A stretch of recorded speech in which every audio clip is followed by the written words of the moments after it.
Alkitab, kita mau buka sama-sama di Yohanes pasal yang ke-19. And so this morning, we want to look at the need that we have in our hearts for redemption. Jadi pagi hari ini kita akan melihat kebutuhan kita di dalam hati kita akan penebusan. And then we don't use that word very frequently, but what it means is that somebody sets us free by paying a debt. Mungkin kata penebusan ini jarang dipakai, tetapi arti dari penebusan itu adalah bahwa seseorang sudah menebus kita atau membebaskan kita dari hutang. So the Bible tells us that all of us, have sinned against the holy God. Jadi Alkitab mengatakan bahwa kita semua ini sudah berdosa terhadap Allah yang Maha Kudus. And we've incurred a debt that we simply cannot pay. Dan itu menyebabkan kita berhutang terhadap Allah, hutang yang kita sendiri nggak bisa bayar. Yet God, in His great love for us, continue to look upon us. Tetapi Tuhan di dalam kasih-Nya yang besar itu tetap melihat kepada kita, memandang kepada kita. And so, because we have a debt, sometimes even those of us in Christ feel like we might be in a cage. Karena kita punya hutang, kadang-kadang kita merasa seperti kita ini terkungkung atau terkurung. And whether we're aware of it or not, sometimes we feel trapped.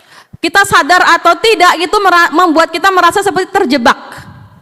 And so there's a number of things that we do to be set free at times. Kadang-kadang kita berusaha sendiri untuk membebaskan diri kita sendiri. But for all of us that are in Christ, we know that there's only one person that has the key to the cave. Tetapi untuk kita yang di dalam Kristus, kita tahu bahwa hanya satu kunci dari kurungan itu. And that's why Jesus Christ came to earth. Itulah kenapa Yesus Kristus datang ke dunia ini. To set us free by paying our debt on the cross. Untuk membebaskan kita dengan cara membayar hutang kita dengan mati di kayu salib. And so in John chapter 19, Dari Yohanes 19, we find here that it's 9 in the morning, and that's when Jesus was actually crucified. kita baca di situ bahwa jam 9 pagi itu waktu di mana Yesus disalibkan. This is after he was scourged and mocked Ini waktu setelah dia dicambuk dan juga dihina, and humiliated and rejected direndahkan dan juga ditolak and condemned. dan juga dihukum. And we're told that around 3 o'clock, he gave up his spirit. Dan kita baca bahwa jam 3 sore itu dia menyerahkan nyawanya. But right before he did, Tetapi sebelum dia melakukan hal itu, we're told in chapter 19, verse 30, kita membaca di pasal 19 ayat yang ke-30 dari kitab Yohanes. it says that when Jesus had received the sour wine, he said, "It is finished." Sesudah ia meminum anggur asam itu, berkatalah ia, sudah selesai. And he bowed his head and gave up his spirit. Lalu ia menundukkan kepalanya dan menyerahkan nyawanya. Well, in English, it takes us 3 words. It is finished. I think Indonesian, it's 2 words, correct? Ya, di bahasa Inggris itu iris finish itu 3 kata. Kalau bahasa Indonesia 2 kata ya, sudah selesai. But in the Greek translation, it's 1 word. Tetapi di bahasa Yunani hanya 1 kata yang dipakai. And it says tetelestai, Yang dipakai itu tetelestai. which means to pay in full. Artinya bayar lunas. The transaction is complete. Transaksinya sudah selesai, sudah lunas. And so, in those times when a tax bill was paid, Jadi zaman dulu itu ketika ada surat hutang or a debt was paid, atau ketika hutang seseorang dibayarkan, they would write tetelestai at the bottom of the receipt. jadi di surat terima, tanda terima pembayaran hutang itu di bawahnya itu ada cap lunas, tetelestai tulisnya di bawah. So this word was good news for everybody involved. Jadi kata tetelestai ini adalah kabar baik untuk semua pihak yang terlibat di dalam hutang piutang itu.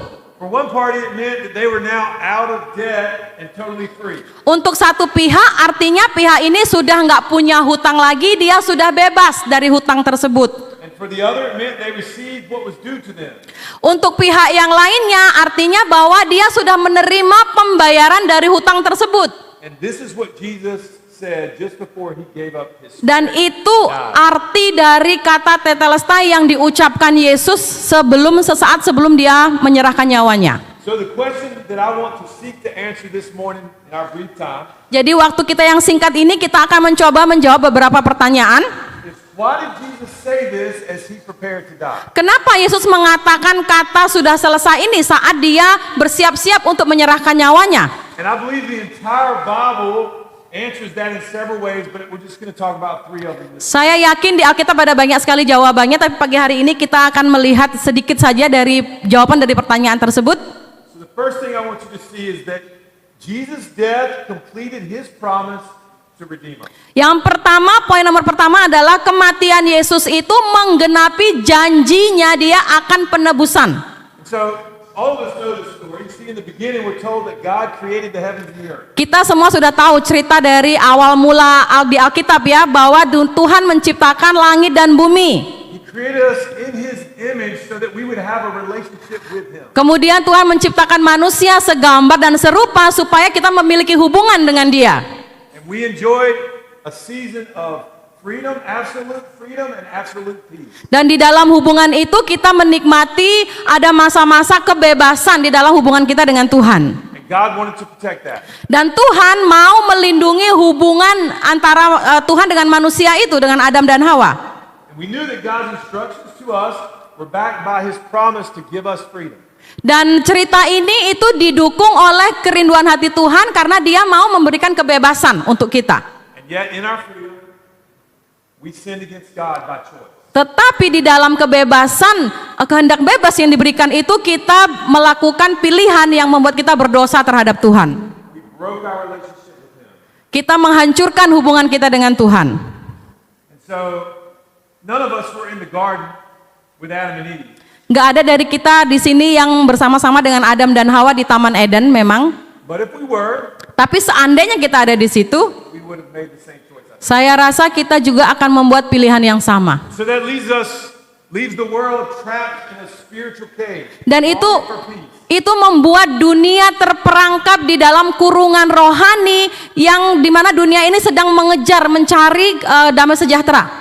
And so God in his great love for us, at the moment he was offended, Dan Tuhan di dalam kasihnya yang luar biasa buat kita di saat dimana manusia ini sedang berbuat dosa, even when we were sinning against him, he promised to redeem us. bahkan saat Adam dan Hawa ini melakukan pilihan berdosa, Tuhan itu membuat janji untuk menebus kita. And not just a promise to redeem, but to send a redeemer. Bukan hanya janji untuk menebus, tetapi mengirimkan seorang penebus. And as we read the Bible from Genesis to Revelation, Kalau kita membaca Alkitab dari kitab Kejadian sampai dengan Wahyu, we find clue after clue as to who this redeemer would be. kita melihat di situ clue-cluenya siapa penebus ini. And we're told that redeemer, that he would be called the Son of God. Dan kita juga membaca bahwa penebus ini akan disebut anak Allah And the Son of Man, dan juga anak manusia. that he would be fully God and fully man. Dia akan sepenuhnya Allah tapi juga sepenuhnya manusia. And we're told this redeemer would be born of a virgin. Kita juga membaca bahwa penebus ini akan lahir dari seorang perawan Maria In the town of Bethlehem, di kota Bethlehem. and that he would eventually grow up and he would become a teacher. Dia akan bertumbuh menjadi seorang guru. And as he would teach, he would proclaim liberty to the captive. Dan waktu dia mengajar, dia itu mendeklarasikan kebebasan untuk orang-orang yang tertawan. And the opening of the prison of that spiritual cage. Dan juga membuka kurungan rohani. You see, he knew that we were captives and that we needed to be free. Tuhan tahu, Yesus tahu bahwa kita ini orang-orang yang tertawan dan perlu dibebaskan. And in the end, we're told that he would be rejected, Dan kita tahu bahwa Yesus ini akan ditolak. that he would be condemned and falsely accused. Dia akan dituduh dengan tidak adil dan dia akan dianiaya. The Bible says that he was pierced for our transgression. Dan dikatakan bahwa dia akan disalibkan oleh karena pelanggaran kita. We waited year after year and years after years. Kita menantikan Sang Juru Selamat ini bertahun-tahun. And then Jesus was born. Dan akhirnya Yesus lahir. And we're told in the New Testament, it says that when the fullness of time had come, Di Perjanjian Baru kita membaca bahwa ke dalam kegenapan waktu, God sent forth his son, and that's Jesus. Tuhan mengirimkan putranya yaitu Yesus Kristus. And so while he's on that cross, Jadi ketika dia tergantung di atas kayu salib, trying to breathe for those 6 hours, berusaha menarik nafas dalam waktu 6 jam dia disalib, at the end of that time, he says, it is finished. di akhir dari waktu 6 jam itu dia mengatakan sudah selesai.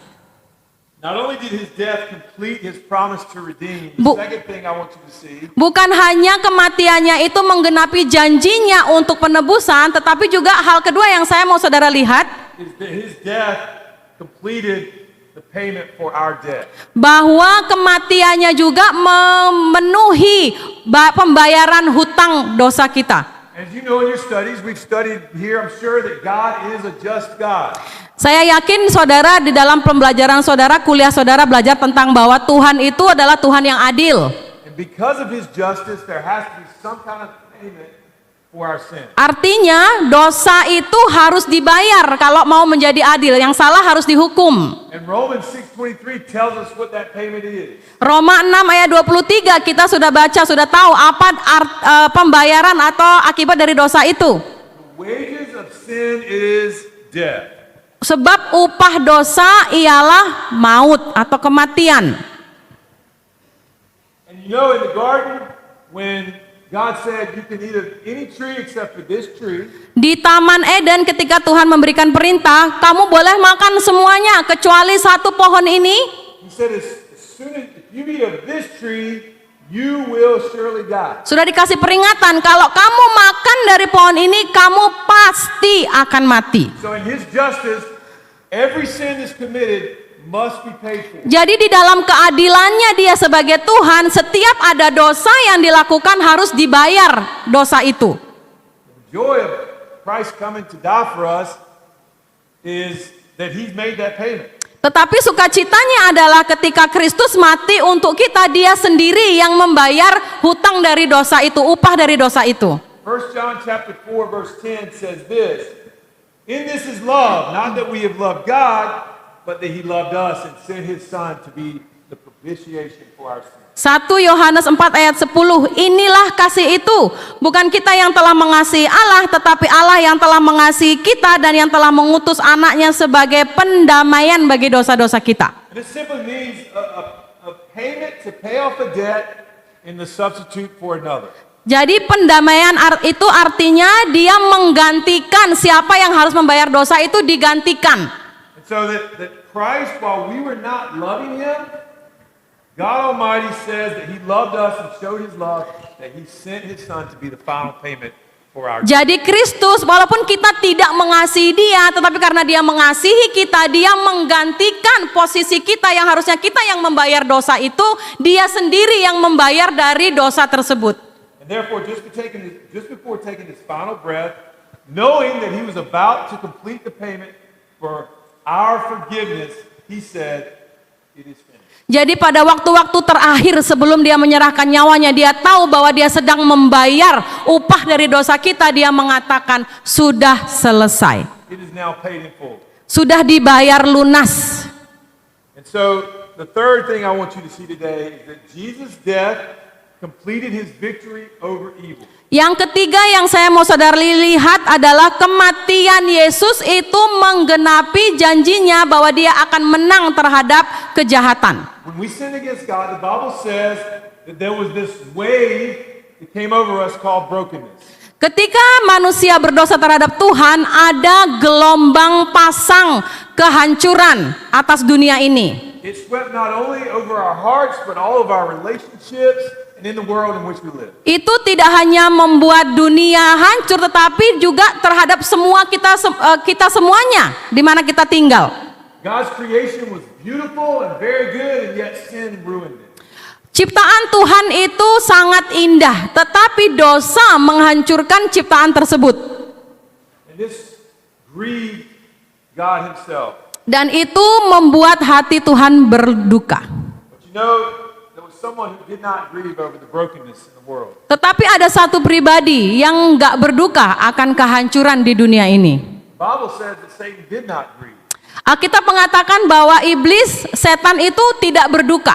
And he purposed to keep things broken. Dan dia dengan sengaja dia mau dunia ini tetap dalam keadaan hancur. And he uses things like accusation, Dia menggunakan apa yang disebut tuduhan-tuduhan. where he reminds you of your past and all of the simple things you've done. Dia mengingatkan saudara tentang masa lalu saudara, tentang dosa-dosa saudara. And he does that to sideline us. Dan dia membuat kita untuk menyingkirkan kita dari pusatnya Tuhan. Sometimes to say that there's no way God would let you into heaven. Itu kadang-kadang membuat kita berpikir nggak mungkin Tuhan mau mengizinkan kita masuk ke surganya. He uses things like temptation, Dia menggunakan apa yang disebut godaan. where he places things before us so that we will be separated in our fellowship with God. Dia menaruh dosa atau sesuatu di hadapan kita yang akan memisahkan kita dari hubungan kita dengan Allah. He uses things like lies, Dia menggunakan tipu muslihat, where he promises that sin will make us happier than God. di mana dia berjanji, oh kalau kamu lakukan ini kamu akan lebih bahagia. Satan had his plans, but God would have none of it. Iblis itu punya rencana, tetapi rencana itu bukan bagian dari rencananya Tuhan. So, one of his first promises in the Bible, God says that he would send a redeemer. Salah satu janji Tuhan di dalam Alkitab, janji yang besar adalah bahwa dia akan mengirimkan seorang penebus. And he said that he would be born of a woman. This is Genesis 3:15. Ya, Kejadian 3:15 bahwa dia akan lahir dari seorang perempuan. And that Satan is going to strike his heel.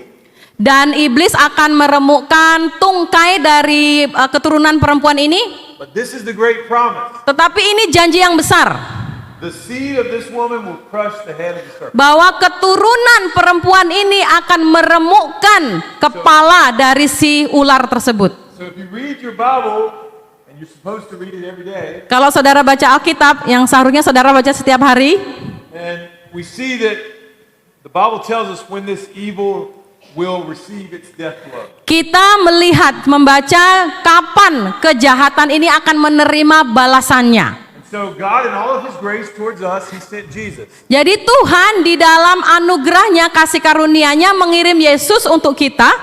And so, can you imagine the joy in hell when Christ was on the cross? Saudara bisa bayangkan nggak di neraka itu mungkin sedang bersuka cita ketika melihat Yesus tergantung di atas kayu salib. When he was being condemned and scourged and crucified. Waktu dia dianiaya, waktu dia disiksa, dicambuk, And so weak and vulnerable at that time. dan waktu itu Yesus merasa sangat lemah sekali.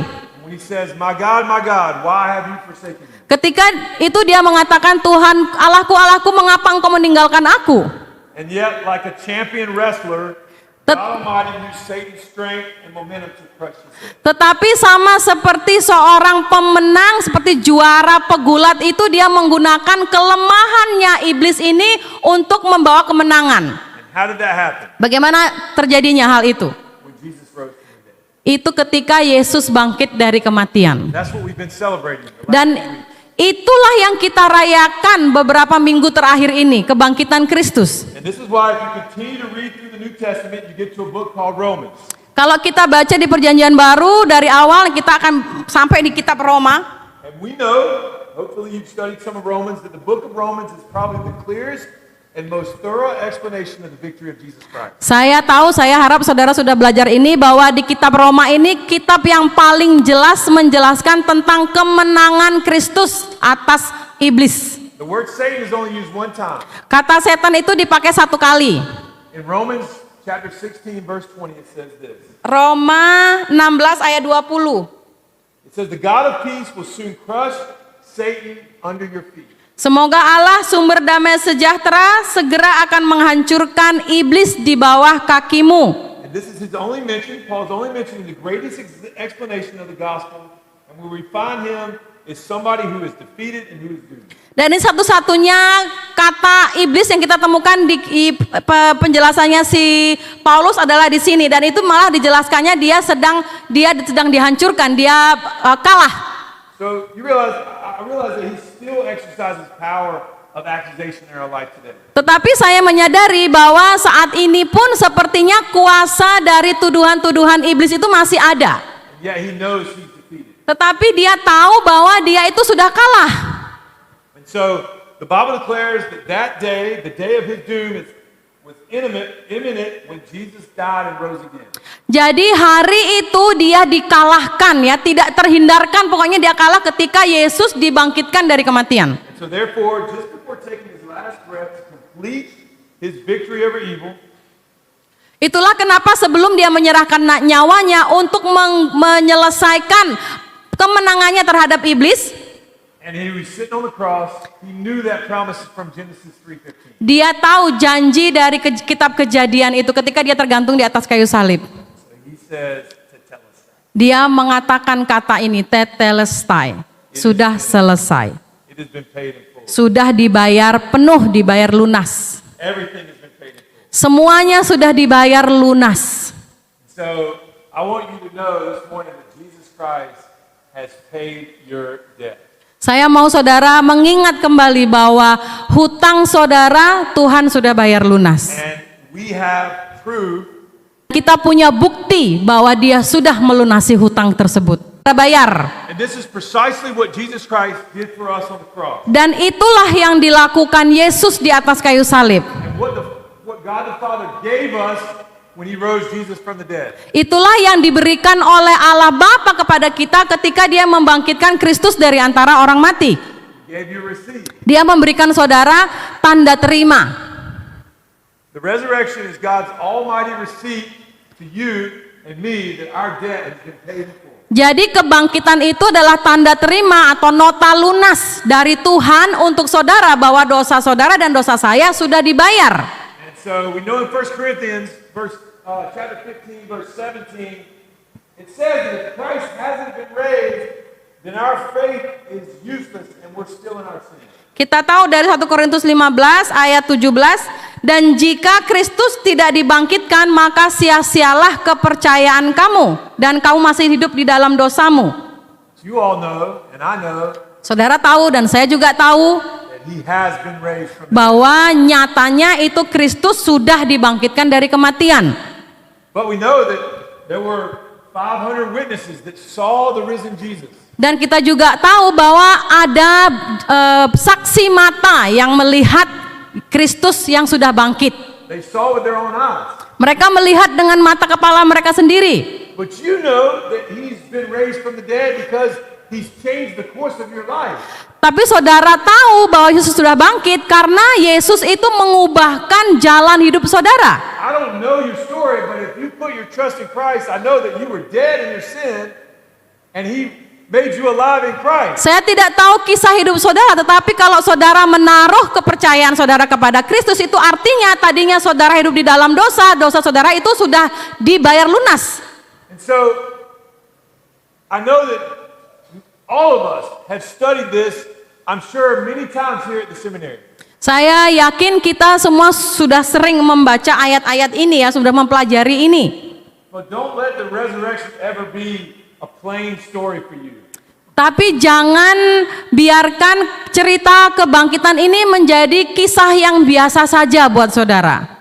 Because of his resurrection, you will live forever now with Jesus Christ. Karena kebangkitan itu saudara akan hidup selamanya bersama dengan Kristus. And so a few applications as we finish.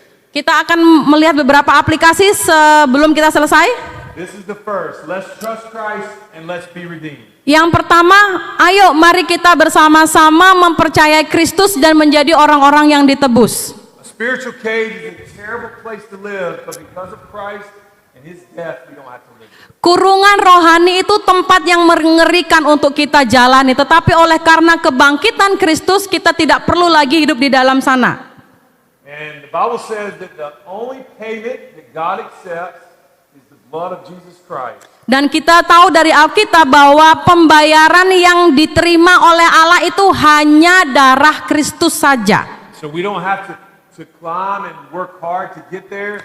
Jadi kita nggak perlu seperti naik tangga dengan usaha keras, kita melakukan kegiatan-kegiatan untuk kita menerima itu. There was a great exchange that happened. Sudah ada pertukaran yang terjadi. He took his righteousness and gave it to you. Dia mengambil kebenarannya Kristus dan menaruh itu dalam hidup saudara. Death that we should have died, he died for us. Kematian yang harusnya kita alami, dia sudah mati.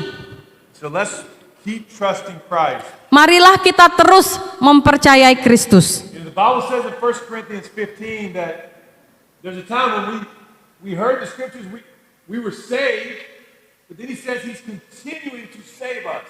Di 1 Korintus itu kita baca, kita ini udah diselamatkan, tetapi juga dikatakan di situ kita terus-menerus diselamatkan. So keep preaching this gospel to yourself. Jadi teruslah memperkatakan itu kepada diri saudara sendiri. Number 2, let's keep trusting Jesus Christ when we feel trapped. Yang kedua, marilah kita terus mempercayai Kristus bahkan ketika kita merasa kita ini sedang terjebak. When we trust in Christ, the spiritual cage is completely, eternally unlocked. Waktu kita menaruh percaya iman kita kepada Kristus, kurungan rohani itu sudah terbuka selamanya untuk saudara. So let's don't resign to come back to the cage. Jadi jangan seperti kita kembali masuk ke dalam kurungan itu. That's why Paul continually tells us throughout the New Testament to put off the old self and put on the new. Itulah yang dikatakan Paulus di kitab Perjanjian Baru untuk kita terus menanggalkan manusia lama kita dan menaruhkan manusia baru.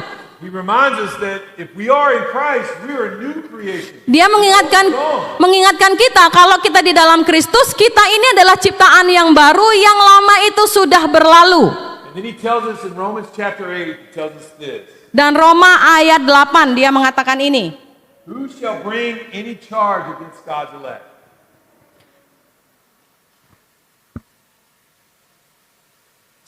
Romans 8. Oke, Roma 8 ayat 33. Siapakah yang akan menggugat orang-orang pilihan Allah? It's God who justifies and who is to condemn. Allah yang membenarkan mereka, siapakah yang akan menghukum mereka? Christ Jesus is the one who died, and more than that, he was raised.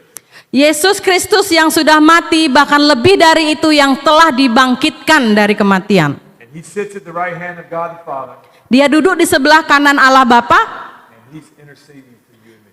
Dia menjadi pembela. Kalau bahasa Inggris terjemahannya menjadi orang yang bersafaat untuk kita. And he allows no accusation from the enemy against us. Dia tidak mengizinkan tuduhan-tuduhan itu melawan kita. And then lastly, let me encourage you that you have some good news to share. Dan yang terakhir saya mau mendorong saudara bahwa saudara memiliki kabar baik untuk saudara bagikan. This is the best news in all the world. Ini adalah kabar terbaik di seluruh dunia. Jesus said, "It is finished." Yesus mengatakan sudah selesai. And he rose from the dead. Kemudian dia bangkit dari kematian. And he gave his disciples a mission. Dan kemudian dia memberikan misi kepada murid-muridnya.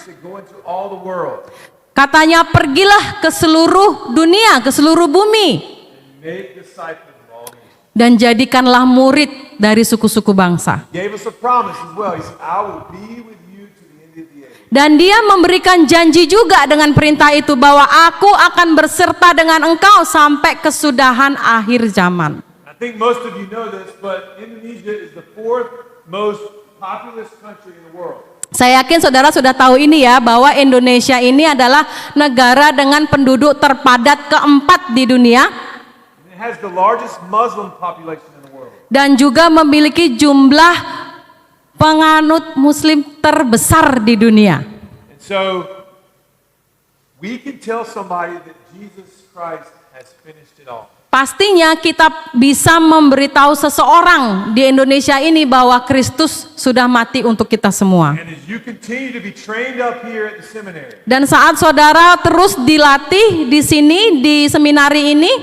know that God has some works prepared in advance for you all to do. ketahuilah bahwa Tuhan sudah mempersiapkan pekerjaan-pekerjaan untuk saudara lakukan. And so we know that people need Christ. Kita tahu bahwa orang-orang membutuhkan Kristus. So let's go share that good news. Jadi marilah kita membagikan kabar baik itu kepada mereka.